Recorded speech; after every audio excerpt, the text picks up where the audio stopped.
Dictation लिखने के लिए रेडी हो जाइए। Ready, start. महोदय, मुझे इस बात से बड़ी प्रसन्नता है कि आप लोग जो आदिम जातियों के हित में अपने अपने तरीकों से कार्य करने में रत रहे हैं और जिन्हें आदिम जातियों की सेवा करने का प्रयास करने वालों के सामने आने वाली समस्याओं से अब तक काफ़ी परिचय हो गया है। आज इस सम्मेलन में इस विचार से समवेत हुए हैं कि इस महान समस्या पर सम्मिलित रूप से विचार किया जा सके और आदिम जातीय लोगों की सेवा के लिए एक समन्वित योजना तैयार की जा सके। भारत के संविधान ने देश की सरकार का यह अनिवार्य कर्तव्य विहित कर दिया है कि वह इस समस्या पर विशिष्ट ध्यान दे। अपने इस अनिवार्य कर्तव्य का पालन करने के लिए सरकार ने इस कार्य की देखभाल हेतु एक विशिष्ट पदाधिकारी नियुक्त किया है। आप सब लोग श्री लक्ष्मीदास श्रीकांत को जानते हैं। आदिम जातियों के हितार्थ कार्य करना उनके जीवन का उद्देश्य है और अब तक रहा है, किंतु यह समस्या इतनी उलझी हुई और जटिल है कि इसके लिए अनेक विचारवान व्यक्तियों के सहयोग की आवश्यकता है और इसलिए आज आप यहाँ एकत्रित हुए हैं, जिससे आप इस समस्या के स्वरूप को और अधिक स्पष्ट करने तथा इसको शीघ्र सुलझाने के लिए प्रभावी कार्यक्रम तैयार करने में अपना महत्वपूर्ण अंशदान कर सकें। भारत में अनुसूचित आदिम जातियों के नाम से ज्ञात लोगों की जनसंख्या लगभग 2 करोड़ है।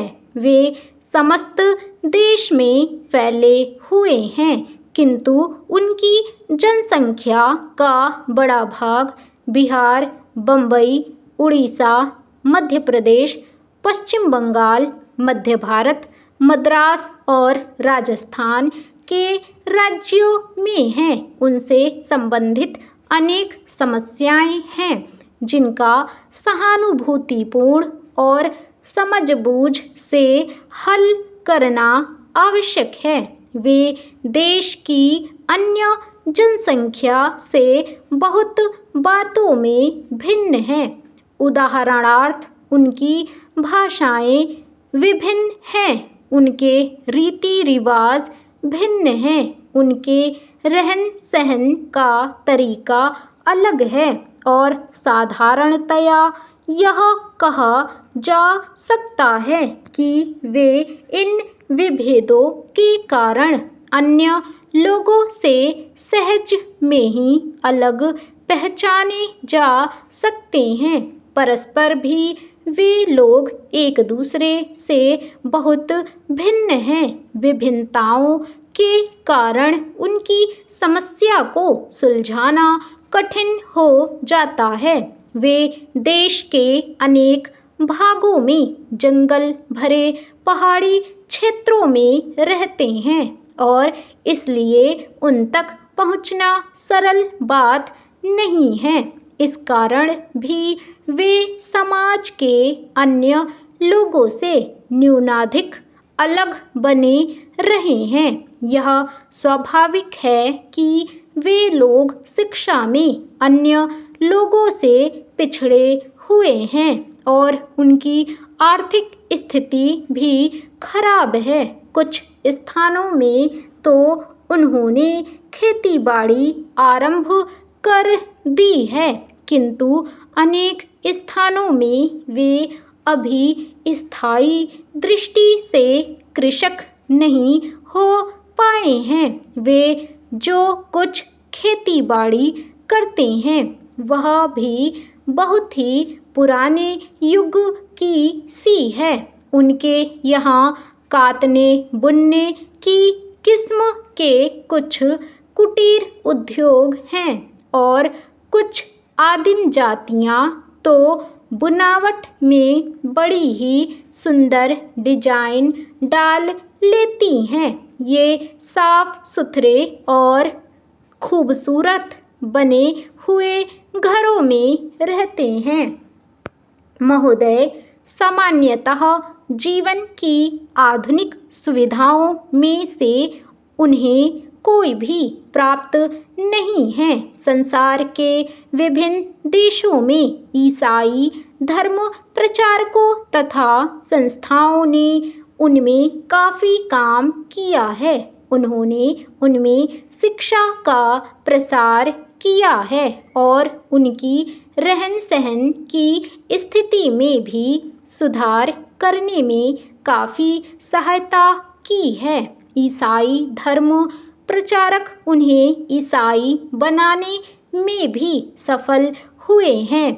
आसपास की जनसंख्या में घुल मिल जाने की एक अन्य अज्ञात और संभवतः अदृष्ट क्रिया भी बराबर चलती रही है और विशेषतया जिन प्रदेशों में वे रहते हैं उनके छोर वाले क्षेत्रों में आज भी ऐसे लोग बसे हुए हैं जिनमें से अनेक किसी न किसी समय वहाँ की आदिम जातियों की जनसंख्या के भाग अवश्य रहे होंगे, किंतु वे लोग उस प्रदेश के समाज में इस प्रकार आत्मसात हो गए और घुल मिल गए हैं कि अब यह संभव नहीं कि उन लोगों को वहाँ के अन्य लोगों से अलग पहचाना जा सके। मेरा अपना यह विश्वास है कि आदिम जातियों और अन्य भारतीयों के बीच बहुत काफ़ी रक्त अभिमिश्रण हुआ है और यदि कोई यह कहे कि उदाहरणार्थ तथाकथित बिहार के हिंदुओं की उच्च जातियों में से अनेकों में ऐसा अभिमिश्रण नहीं हुआ है तो वह सचमुच में ही अनुचित साहस करने का दोषी होगा। ऐसे लोगों का अभाव नहीं है जो अपने स्वार्थ के लिए इन लोगों के शिक्षा में पिछड़े होने के कारण इनका शोषण करने में रुकते नहीं। अतः हमें जिस समस्या को बड़े पैमाने पर हल करना है वह यही है कि हम ऐसी सुविधाएं पैदा करें जिनसे ये आदिम जातियां शिक्षा और आर्थिक विकास के क्षेत्र में अन्य लोगों के स्तर पर आने में समर्थ हो सकें। प्रश्न यह उठता है कि हम उनके लिए किस प्रकार की उन्नति और प्रगति चाहते हैं। क्या यह वांछनीय नहीं है कि उन्हें ऐसी सुविधाएं प्रदान की जाएं जिनसे वे अपनी रीति रिवाजों, रहन सहन और संस्कृति को बनाए रखकर भी अपना आर्थिक और अन्य प्रकार का विकास कर सकें। चाहे जो कोई भी तरीका अपनाया जाए, एक बात तो मान ही लेनी है और हर हालत में उस पर चलना है। वह यह है कि धर्म, भाषा, रहन सहन अथवा रीति रिवाजों की दृष्टि से उन पर किसी चीज को लादने का विचार या अभिप्राय ना तो हो सकता है और ना होना ही चाहिए।